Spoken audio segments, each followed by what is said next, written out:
In poker, splashing the pot refers to the action of carelessly or inconsiderately tossing chips into the center of the pot.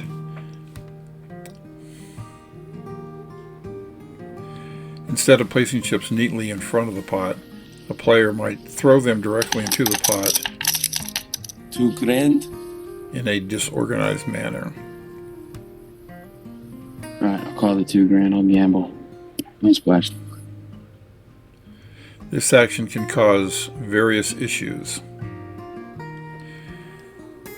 When the chips are scattered, it becomes challenging to determine the exact amount a player has bet, leading to confusion during the hand.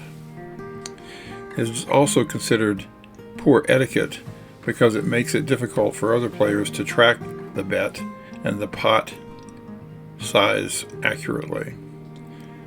Splashing the pot can disrupt the game's flow, causing delays.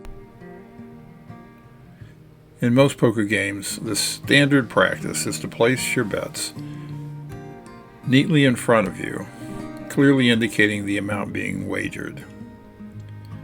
This helps maintain order, clarity, and fairness during the game.